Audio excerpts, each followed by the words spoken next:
Welcome, everybody. We're going to look at Dan Winters this week. And he's one of the more influential editorial portraitists working today. Dan is living in Texas. I believe he lives in Austin or just outside of.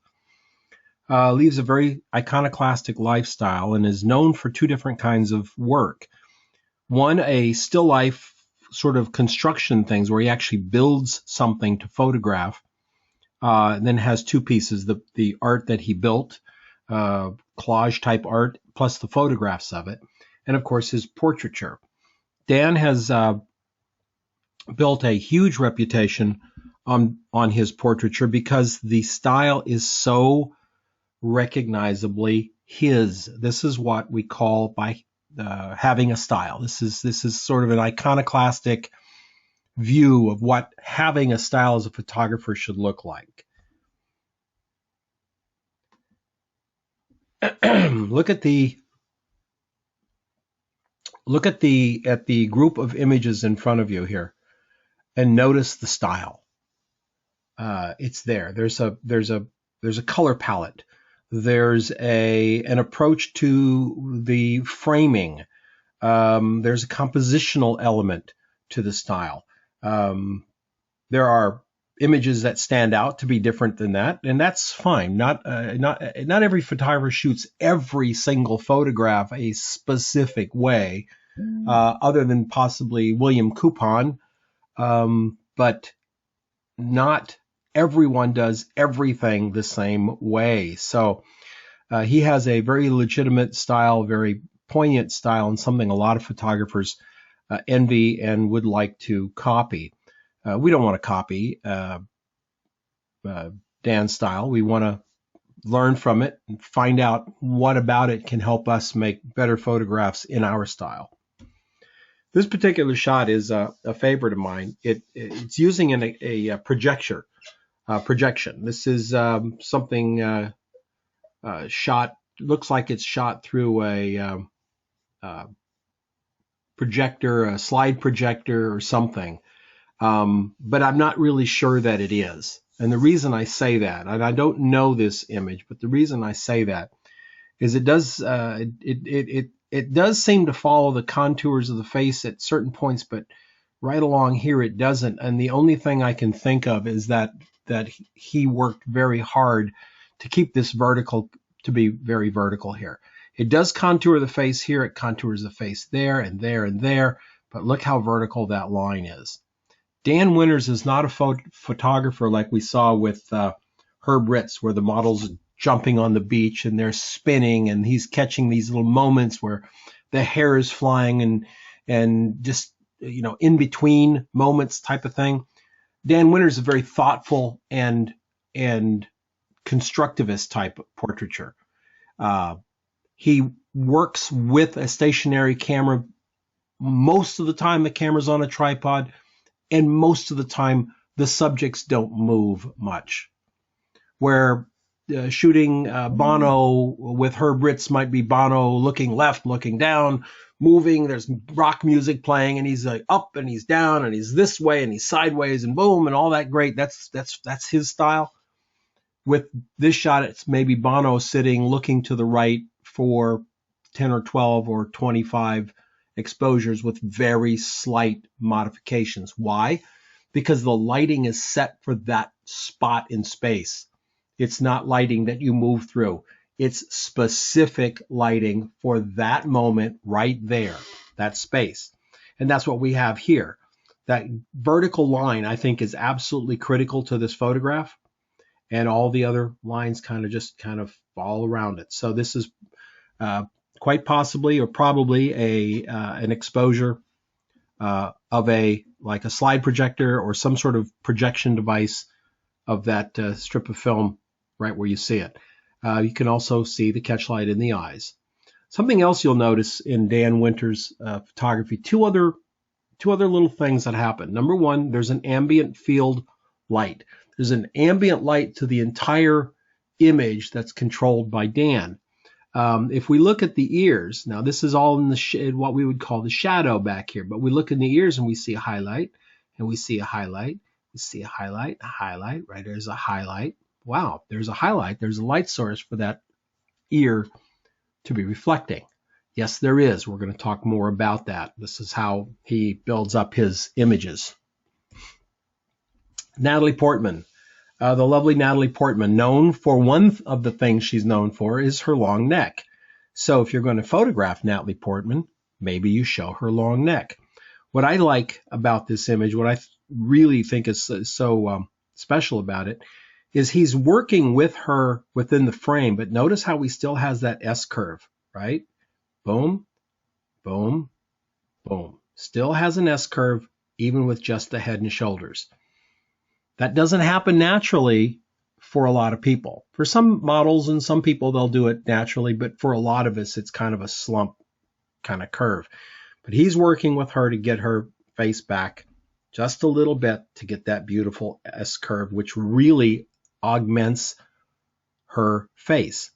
The second thing that we notice, along with the ambient light coming up, is that Dan works in a dark field a lot, very similar to Peter Lindbergh's work, in that notice the front of the head, dark, dark along the nose, dark along the chin, dark on the chest, dark on the back.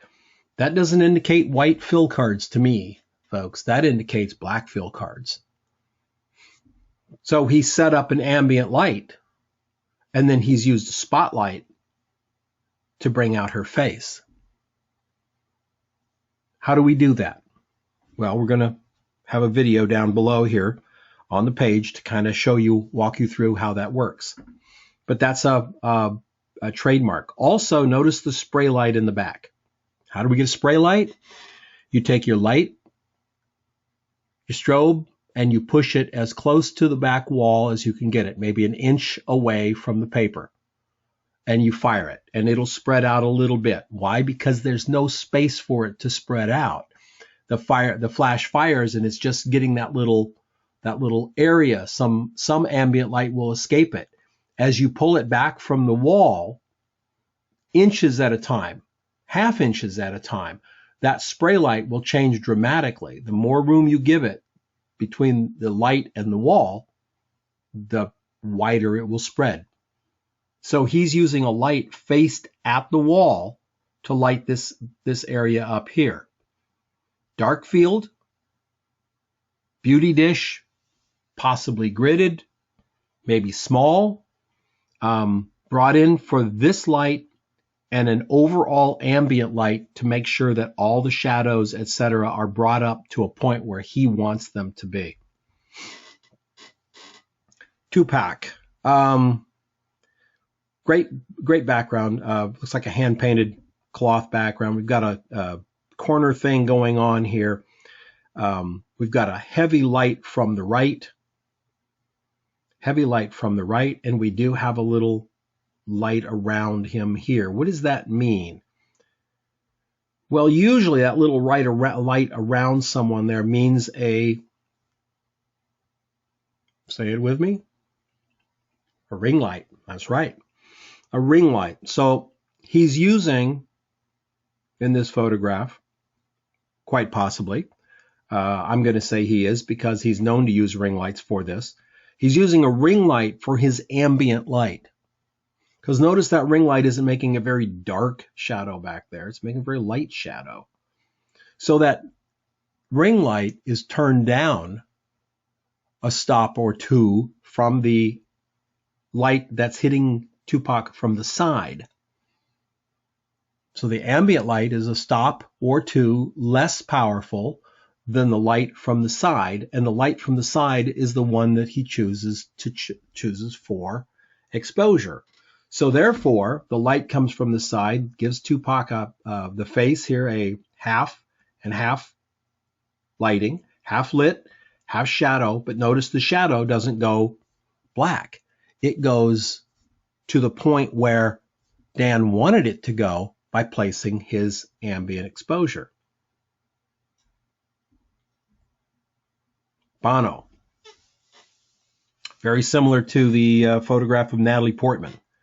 Bono is known for his profile as one of the more recognized profiles. So Dan shows it. Have you noticed that no portraits so far have the people been looking at the camera? They've been looking off camera. What does that do? Well, it disengages us from the subject, for one thing. It makes the subject more of an icon, more of a subject, more powerful, if you will, than a headshot, unquote. So this is Bono as, oh, that was interesting. This is Bono as a pure subject rather than a person, and it elevates him as a person because of it. I hope that makes sense. I hope you see what I'm trying to say with it. It's more than just a picture of Bono. It elevates Bono to a point of more importance because of the framing and the looking off camera. Using a dark set again. See our dark set reflected on both sides. Bringing up the fill. Notice how the ear has some highlights in it. See them right in here. You can see it right there.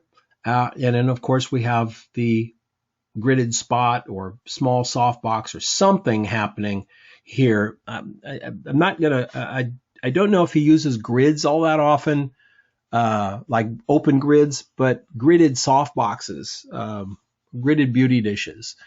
Gridded beauty dishes with socks are a mainstay. So just a little bit, and then of course placing that exposure. And this is what we talk about a lot: is placing the exposure. We've got two lights going on here. Looks like one's about, let's say, f4, f4.5, and the main light's f8. That means the darkest area in this photograph will be exposed at 2 stops or a stop and 2/3 under exposed, but that's it. We won't have any 3 stops underexposed or 4 stops underexposed or pure black or whatever. Everything receives some light. It's a very delicate way of shooting. Mia Farrow, just a real fun little picture of Mia Farrow that I thought he did a great job on. And he works fast. Sometimes he has no time to work, and so has to work out a lot of things in ahead of time. And one other thing, if you haven't noticed so far, if you haven't noticed it, notice it here. And that is Dan Winters mostly shoots on film. Most of what you're seeing is shot on film. I would venture to say all of what you're seeing is shot on film, but I don't know for sure, so I'm not going to go there. I'm going to say that most of it is, because he is still a film and darkroom photographer. Makes his own prints, color and black and white, and shoots with large medium format cameras. Just a lovely shot of Mia Farrow. I don't know who this actress is, and I believe this is cropped from the original photograph, but I think it's just a great way of showing a couple of things. How he can get great emotion in working with a model or a subject or a buddy or anyone who will do this and work and dig down and pull up something for you to capture is just the greatest thing in the world. It's just a blast when you get somebody to do this and you can find them. I always say look for actors and actresses, look for dancers, look for gymnasts, people who are used to their bodies in front of the camera. They're used to emoting. They're used to performing, that type of thing. High school girls may not do this, but if they're in drama class, they may know exactly what to do, but you want to pull something forward. And I think that this is also a very good example of, notice the little slight shadow from here, and then the larger shadow. Did you see the larger shadow? Larger shadow is probably from a large umbrella, bounce umbrella, or maybe a big 70-inch Octa or something, providing the ambient fill, and then a smaller light providing the exposure about a stop brighter. So nowhere in the picture do we have anything darker than a stop right there. Back there, that would be totally black if we didn't have this ambient thing going on here. This would be, if this was just that little spotlight coming right down on her face here, boom, that'd be totally black right there. But we've opened it up a little bit. It's a subtle lighting technique. I love that photograph. I believe that's cropped, by the way. I think the original photograph is a vertical. Natalie Merchant, again, look at the spray light up against the wall. Delicate tones all the way through. She's looking off. She's not engaging with the photographer. So you feel like you're may possibly intruding a moment into her Natalie's life here, or what's happening here. You're coming in and witnessing something rather than being in the room and having her be working with you. Lovely shot. Notice the greens in his post-processing. He was asked to do a photograph of Nolan Ryan for, I believe it was ESPN or one of the sports magazines, and the article was written about how the baseball team, and I think it's, guys, I'm not into sports. I think it's the Astros or whatever. I think it's a Texas team, but well, it says Ballpark Arlington. So whatever team plays there, he was asked to be the general manager. And the question of the story was, well, this baseball team was either going to go, it was kind of not on the rocks, but it was very uncertain. And he was either going to go down with the team or really be able to bring them up. Excuse me. So what he chose to do was use the shadow. So we have Nolan Ryan with the shadow on half of his face and body here. So the question is he moving into the shadow? Is he emerging from the shadow? How is he going here? I saw the image as a great metaphor for the story. By itself, it's still a very cool image. The shadow does give you that, is he moving in, moving out type thing. But when you read the story about it, you can really see there's a little bit of story itself in the image. A great image. Now he is lit, and notice where he placed him. The top of his head is really about the center of the picture, and I think a lot of that has to do with, here's one man down here, and look at the size of what's over his shoulder. This huge megaplex thing. He is carrying a lot. All the fans and the empty seats and the boxes, and that the game, the team, the whole job was very big for his shoulders. So he's not dominating it. It's dominating him. The background is very dominating to him. This is not stylistically usual Dan Winter shot, and that doesn't have the plain background, but it's a very stylistically Dan Winter shot because he's trying to say more with the photograph than here's just a picture of Nolan Ryan. I mean, we can do that. We can show up and take a picture, stand here, take a picture. We've all had to do that, and Dan Winters takes it a little bit farther, and I think that's a fantastic thing. Tom Hanks. I know how this was lit because this was a subject of a interesting Strobus discussion where when it was posted, I immediately posted way up at the top about how I thought it was lit, and then everybody came in and shot me down and said, no, it was a ring light on camera. Well, it's not a ring light on camera because there's no specular coming towards camera. And then the thing went on about a couple of pages of comments, and finally Dan Winters came on himself and explained that the lighting was exactly what I said it was. He didn't mention me, but when he explained the lighting, it was exactly what I said it was, and that is a large box or umbrella to camera left. That gives us those little highlights on the ear here. That umbrella is 2 stops less than that soft beauty dish, gridded beauty dish coming right down here on Tom Hanks' face. 2 lights, dark field, so we have no fill. The only lights in that room are those 2 projected lights here, big soft umbrella or softbox, and that gridded beauty dish. And then there's a light against the wall that is very, very choked off, just to give us a little spray back there. Very simple shot to do. When you know the lighting scheme, you can pull this off pretty quickly.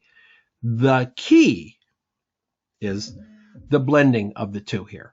How far down do you go and how far up do you go? And remember, as you bring your ambient light up, you're going to be adding to the exposure of this one. So very careful metering. This is the kind of shot that I would say with a light meter, you can save a lot of time. If you had to chimp this shot in, oh God, it would be a nightmare. You lower this one, you don't affect the ambient. You raise or lower the ambient, you definitely affect this one, because this light is a mix of the ambient and that light. Just a little bit.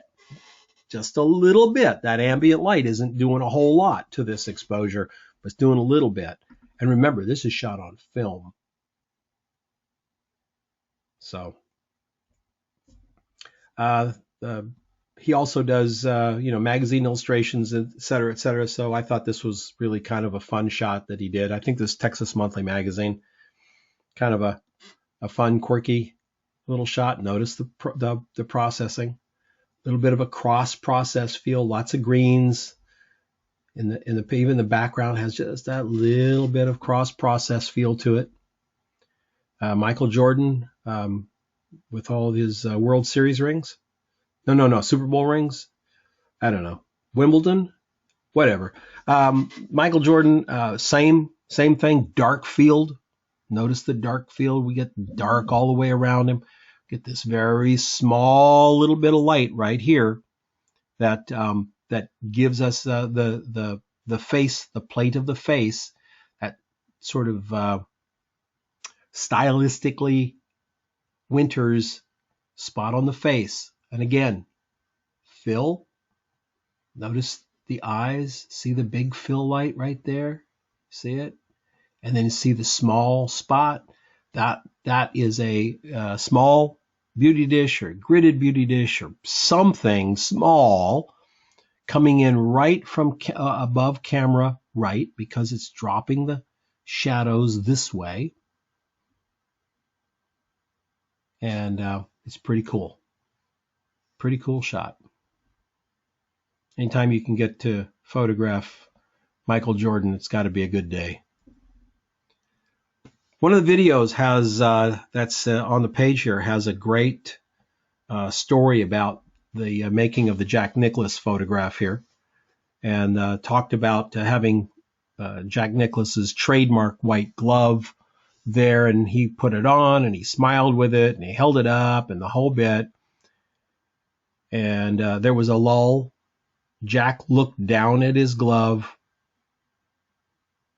and Dan snapped a shutter. And 50 or 60 okay photographs, and one photograph that just jumps off the page. That's this one. Just a rockin' photograph. Why? Well, we have arguably the greatest golfer in the world's ever known, in a very quiet moment. He's not engaging us. He's not posing for us. He's just kind of doing something that he's done a bazillion times as a golfer. And we get to see this happen. Looking down at his glove, looking down at his logo, the Golden Bear down here. And in a very quiet, reflective moment, because it was a quiet, reflective moment. They were just sort of like, well, what else can we do? Dark field, ambient light, gridded beauty dish or something, smaller light coming right over here. Notice the shadow. That's his head. Hands out in that light. That light's grazing off the top of his head. This is where, you really want to know your lighting, and this is where booms come in to play. They're so important. That's a look at Dan Winters. I am pleased to work with you guys on a photographer like Dan Winters. And we're going to add a couple of little lighting diagrams down below. So watch the videos. You'll see some amazing moments in the videos of Dan working, and you'll see some moments where you'll see the dark field setup. You'll see some big ambient lights set up with little smaller beauty dishes. You're going to see a lot of this stuff, but we're going to talk about it as well. So thanks for coming along, and